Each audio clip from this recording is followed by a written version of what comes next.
Now that Red Dead Redemption's a modern PC game, we get to do our favorite pastime as gamers and wait for the shaders to precompile. That's yeah. Nah, I can wait this out. Like, even Windows can't even wait. Give it a second, would you? Walking around as a zombie Marston isn't so bad.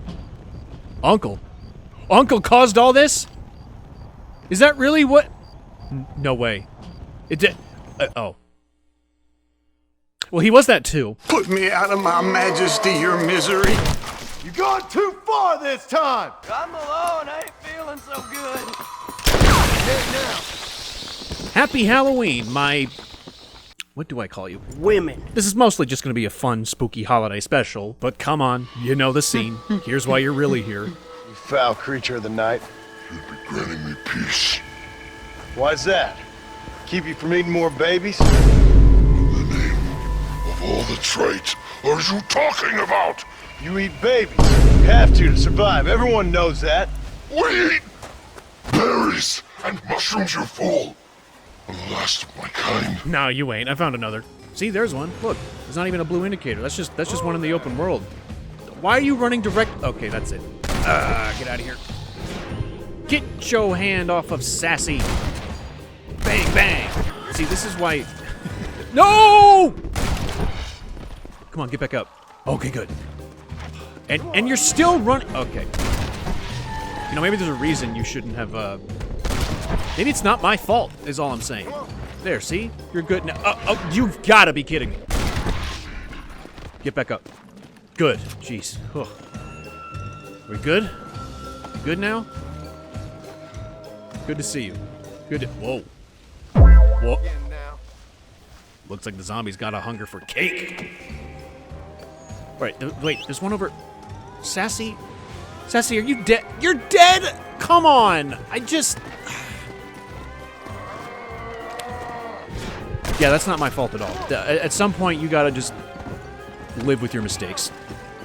Or I guess, die with them. I don't know. Anyways, can I have your teeth?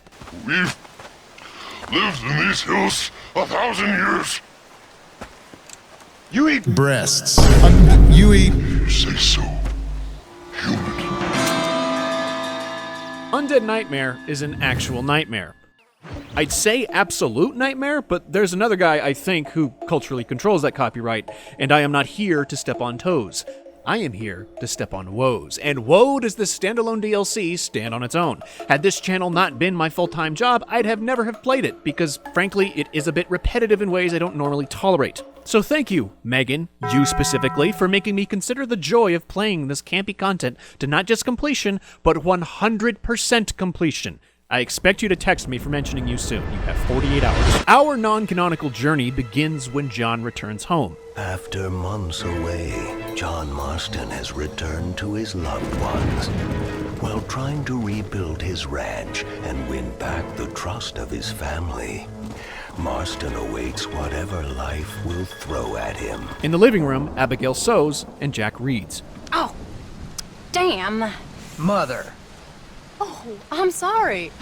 I meant to say, damn this awful son I've raised with his highfalutin ways, and his shame that his mother swears like a sailor and sews like a blind man. Is that better, your lordship? Much better, Mother dearest. Oh, good. I'm so glad, my darling. I wish the epilogue of Red Dead Redemption 2 was more of this. This is great. Now, Father's here. Maybe he can beat some sense into you. Yeah, it's totally not a zombie. Something funny's going on out there. Oh, good, it wasn't.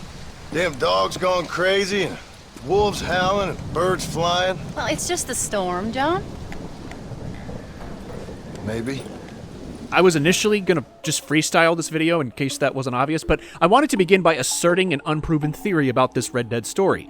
It's well known to be non-canon, just a horrific romp of ripping people apart. But what if there's a way to make it work in the main timeline? I believe this DLC can be canon in one special way. Look at the way John listens to Jack tell the story. What you reading? Just some book about monsters. Tell me about it. It's kind of dumb. That should suit me just fine. Well, it's all about in ancient times how Aztec warriors worship the sun, but during full moons, some of them worship the moon instead, and upset the equilibrium of things. So anyway, what it involves is there's this one guy, and he goes out in search of. What I find fascinating is that Jack's voice fades away as John listens intently. Like he's not zoning out, the camera's zooming in. John is actively paying attention to what we don't hear Jack explain. The reason we don't hear the full tale is to tease what the plot of the DLC is really about. Something Aztecan as the source of the conflict. It's a gripping story for John. It almost seems like it required Abigail to touch his shoulder to break him out of the trance. That leaves him all alone. So anyways, since there ain't no cure, the brave man has to kill everybody. Which is... Absolutely disgusting and completely unbelievable. It's getting late. Guess we're not gonna see Uncle till morning. Come on then, Abigail. Jack, get yourself to bed, boy. Try to get some sleep. Ain't you worried about Uncle? Sure, but he'll have to wait till morning just like any other man would in his shoes. Night, son. Don't stay up reading too late. With the thunderstorm bellowing, the animals howling, Uncle missing, and Jack's dark tale fresh on John's mind having captured the man's attention, John Marston goes to sleep. And when he wakes back up, I don't think he's awake. You okay, old man? You don't look so good. That's right. Undead Nightmare is an actual nightmare John Marston experienced. It was all a dream. Either that, or I'm dreaming. That's what I'm hoping too. Though there was that hand in the window that they all notice, but because they don't do anything about it, I'm just going to pretend it's not real. It doesn't count. It never happened. Dream theory. It explains why characters can be found where John remembered them before, as Professor McDougal should be out of town, not close by to his study. Landon Ricketts shouldn't still be in Mexico, and Mr. West Dickens should be in Peking or something, certainly not in the same fort where they failed to capture Bill Williamson. But these places are where John's memory of them was at their most prominent. So in this nightmare, this is where his subconscious believes these people are. Seth is like the one exception, but, you know, he is exceptional. What are you doing? We were boyhood friends, John. Moses is having a tough time right now. Ain't you, pal? What's going on? We're playing cards. Relax, sit down. The world's turning, John Marston, and the moon with it. Woohoo! Day follows night, and hate follows love. Oh. Okay, you asked for it, Seth. Who'd have thunk that the necrophiliac is a friend with the corpses? But just like in John's recent real-life endeavors, he's still toiling tedious tasks for terrible twits for the same reason he did before, getting his family back. In this case, back to normal. Now, I don't know what the hell's gotten into you sick, crazy bastards or what Uncle's done to you, but I'm going to get help. Stay calm. As calm as you can, seeing as both of you seem to have gotten a little excited. Probably just a fever. Jack, be kind to your mother. Abigail, teach the boy right from wrong. Both of you. Stop biting chunks out of people. I'm not gonna lie, that's funny. But the main plot? This is serious! Lee boring. Like the original game. See, it's all an analogous dream. See how it lines up? I'd like to kill you. You? Well, I mean, John's gotta do some nonsense before getting back to the person who told you to do it, only to find out that it did nothing. Did as you asked and cleared out the rest of the graveyards. Doesn't seem to have done much good. Or if it does result in something, it's not fun. Collecting flowers? In my zombie apocalypse video game? Riveting. At least I get a blunderbuss that's nearly entirely unreliable and a phosphorus bullet coating that I never use because headshots are always better than fire. Boom, bam, bada bop, boom, pow. All right, we're gonna rescue a girl, John. Let's do it. How many ticks do we got? 1, 2, 3, 4, 5, 6. Bam, bam, bam, bam, bam, bam, bam. Oh, there's one more. Okay.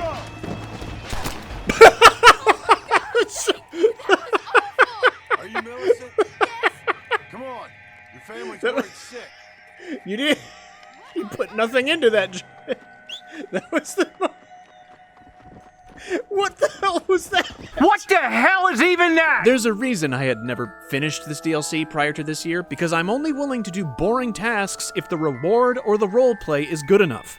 The reward is primarily ammunition, not cash, which makes sense, but there's too many opportunities to gain this reward from basic gameplay that it quickly becomes a non-issue, which in turn means that there's no more tension in this aspect of the survival game, which means this element is no longer fun.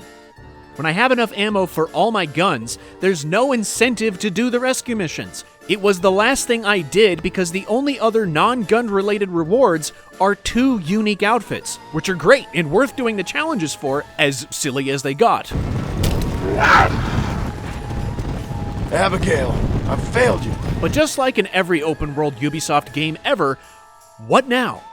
Now that I've got the outfit reward, the roleplay, the story? I saw my mama rip my daddy's face off and drink his blood. You weren't a bad man, mister. You weren't. Sure, he liked to drink, but he weren't bad.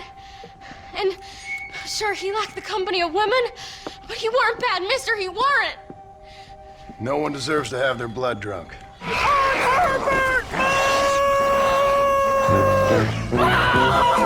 Take this. If you can burn them, maybe you can put their souls to rest. Mister!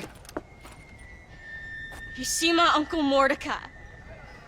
You burn him. Burn him real good, you hear? Vincent's gonna get pissed. It becomes apparent, though, that this did nothing. And fun fact, this gravestone is different in the main game, so, yeah, I don't know what that means. But what I do know is that the story is like the original game, goose chasing. Only it's far more tolerable here because, well, it's shorter. An 8-hour experience as opposed to 24 plus. That's right, the length of this DLC is about as long as it takes to have a thorough good night's sleep. Dream theory, but only because I want it to be, because if this all is an actual dream and not a cursed branch timeline, then I don't have to take it so seriously. However, I could not help myself and did so anyway. Hey, Johnny boy, I'm trying to film something utterly grotesque and morally repugnant. Can you help me? What? No, you stupid fool! Turns out this shit is mandatory. Mr. Marston, I see art has got the better of you. Stupidity got the better of me. Oh gee, I wonder what's gonna happen. John, you're literally right. You're right there. What are you doing? No one deserves to have their blood drunk. Look, I understand how the trope works. Somebody proves themselves to be awful, and that makes you feel okay with seeing them get got. But by that logic, John Marston. You killed hundreds of innocent people. You've robbed at least 40 banks that we're aware of.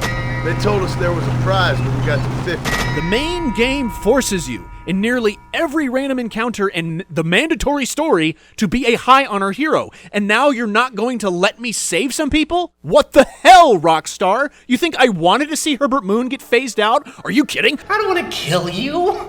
What would I do without you? I love Herbert Moon. He's awful. He's hilarious. He's pathetic. I love cheating at poker to beat him at poker. And I love seeing him get robbed for the 9th time just for me to earn some easy money. I do not want to see him get eaten. He's not some old fart spouting slurs from a rocking chair on a porch who we finally lost our patience with.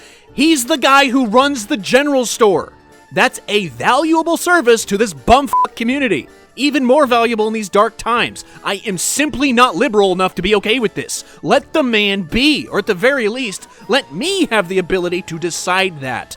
No one deserves to have their blood drunk. You may now kiss the bride. But like I said, dream theory. The worst aspect of the "it was all a dream" cliche is the best aspect in this instance. Garbage, like how this cutscene is forced to end, is something I can wave my hand at, and in turn, I can actually appreciate one of John Marston's funniest lines. It was a good country once. Now people are eating each other, and it's all the fault of the Jewish, British, Catholic, homosexual elite and their ideas. Well, I, for one, won't stand for it.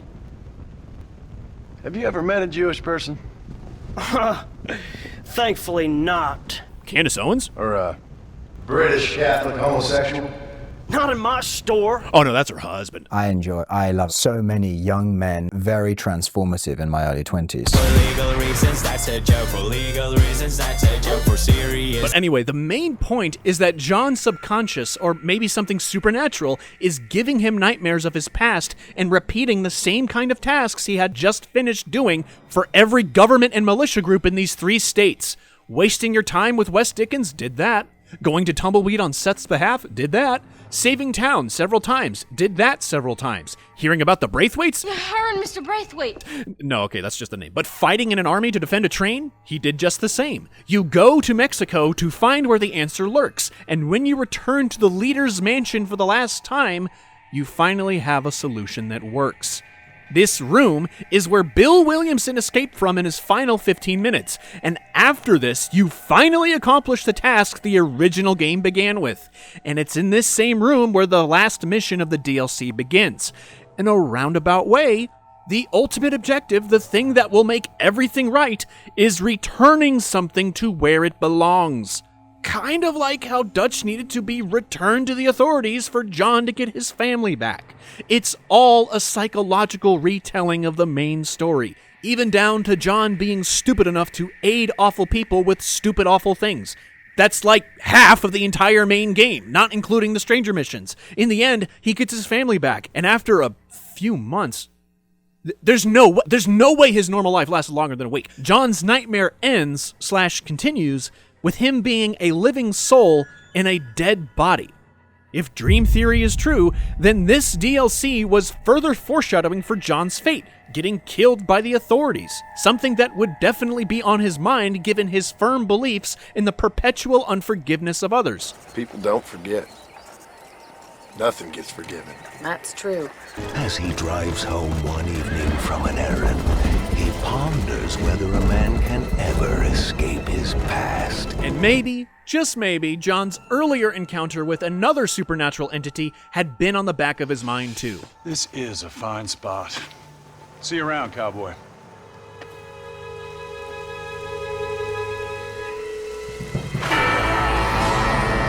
John rising from his grave to let the player finish whatever extra content needed completing represents the ghost of the Vanderlyn gang, the living soul in the dead outlaw shell.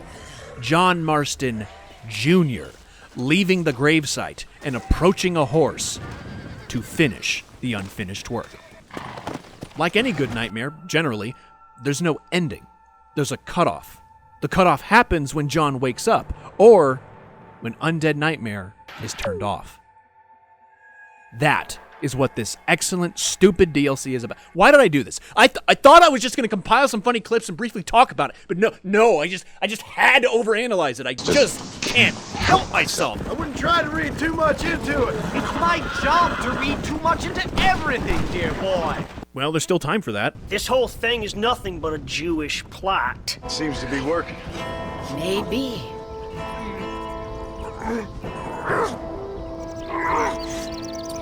Maybe not.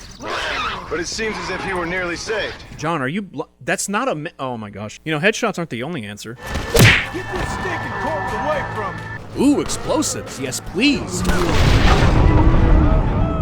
Whoops. Claim self-defense. Always works for me. I'll just rescue somebody. Make up for it. See, bam, bam, bam. No, wait, Your Honor, he ran into my bullet. Claim self-defense. Love the superior jump. Oh, shit. Wrong code. Unfortunately, I can't get the coolest outfit in the game if I don't take from this chest. Yeah, I know it's not in here. Don't worry about it. Have some self-defense. And get reunited, I guess. I don't... You could have told me, game, that I had to do this. I had to look up a guide. Thanks for nothing.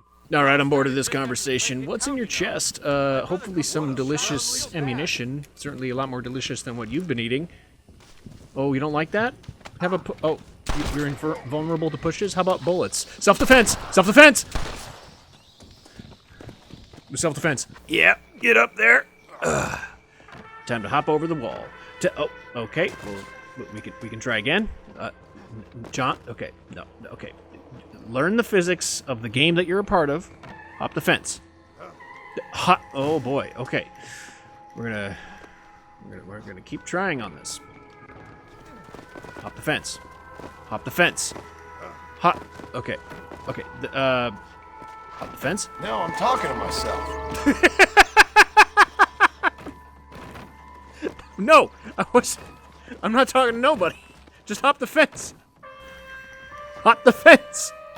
You can do it, John. I believe in you. Just jump on the horse. Jump on the horse.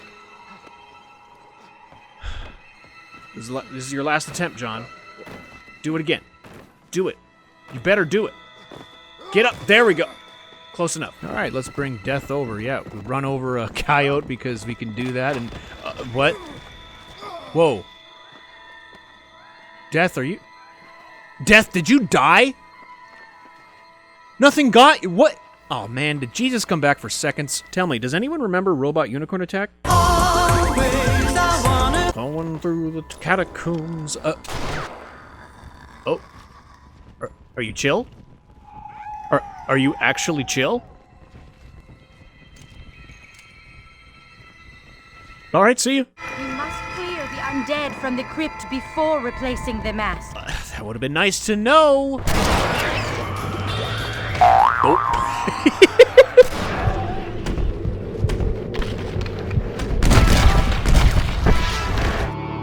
Oops.